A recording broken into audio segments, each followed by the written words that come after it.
সালামু আলাইকুম দর্শক। থোকায় থোকায় ঝুলে আছে ভারতীয় সুপার সোনিকা জাতের আঙুর। আসলে দেখলে মনে হবে যে ভারতের কোনো একটা অঞ্চলে আছি, আসলে এরকম না। এটা হচ্ছে গাজীপুরের শ্রীপুরে একটি মিশ্র ফলের বাগানে এখন অবস্থান করতেছি। আসলে অনেকে বলে থাকে যে বাংলাদেশে আঙুর নাকি টক হয়, কিন্তু আমি এটার সাথে একমত না।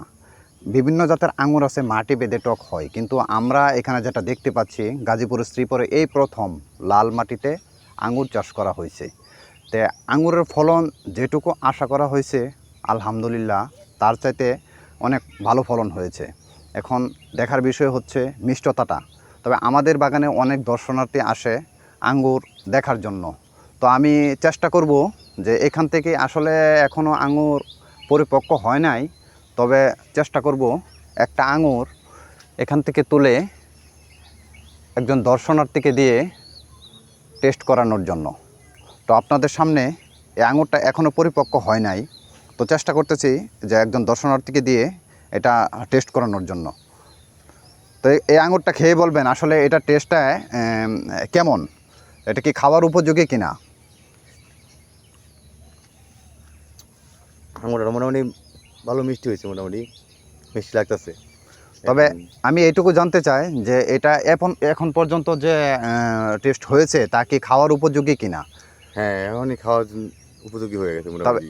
এটার জন্য কি আমরা ভবিষ্যৎ কোনো কিছু আশা করতে পারি যে এটা আরও মিষ্টি হবে বা এরকম কোনো কিছু আশা করতে পারি। এখন তো আঙুর পাকে নাই মনে হয়, তো আর কি এখন মোটামুটি ভালো মিষ্টি লাগতেছে। পাকলে তো আরও অনেক মিষ্টি হবে, যেটা নাকি বলার বাহিরে আর কি। জি, তো দর্শক, তো এটাই বলতে চাচ্ছি যে অনেকে বলে থাকে যে আঙুর টক হয়, কিন্তু আপনারা দেখলেন যে ইতিপূর্বে একজন দর্শনার্থী দিয়ে এটা টেস্ট করানোর চেষ্টা করছি। তো উনি যেটা বলল যে এই আঙুরটা যদি সম্পূর্ণ পরিপক্ক হয় তখন খাওয়ার একটা উপযোগী হবে।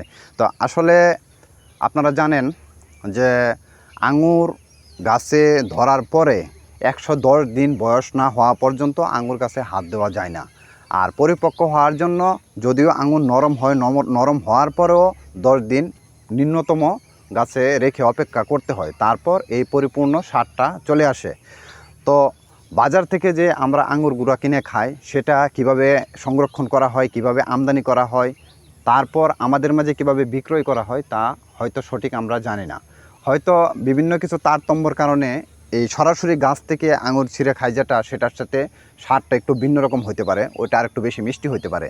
কিন্তু এটা একদম অর্গানিক, একদম ভেজাল মুক্ত, নির্ভেজাল।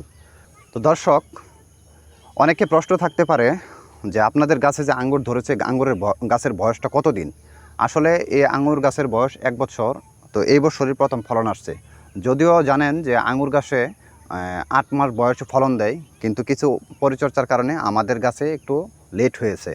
তো দর্শক, আসলে আমরা চাই যে আমরা সরাসরি গাছ থেকে ফল সংগ্রহ করার পর চারাটা তৈরি করতে। কারণ একজন উদ্যোক্তা যখন চারা নিবে তখন উনি জানবে না যে আসলে ওই জাতটা কীরকম, আসল না নকল। তো আসলে এই স্বাদটা কীরকম হয় তা উনি জানবে না। তো আমরা এটা সম্পূর্ণ স্বয়ংসম্পূর্ণভাবে দেখে যাওয়ার জন্য আমরা চাইতেছি যে গাছের ফলটা আসলে পরিপূর্ণ পেকে যাওয়ার পর ওর স্বাদটা কেমন হয় তা উদ্যোক্তাদের মাঝে এবং দর্শনার্থীদের মাঝে তুলে ধরার জন্য। স্বাদটা যদি ভালো হয় তো আমরা এই ফলটা শেষ হওয়ার পরই আমরা চারা তৈরি করব। তো যদি কেউ, কোনো ভাই যদি চারা নিতে আগ্রহী হন বা কোনো তথ্য পরামর্শ জানতে চান, তো অবশ্যই ডিসক্রিপশনে দেওয়া আমাদের নাম্বার থাকবে। তো দয়া করে আমাদের নাম্বারে যোগাযোগ করবেন। তো ধন্যবাদ সবাইকে, সকলের সুস্বাস্থ্য কামনা করছি।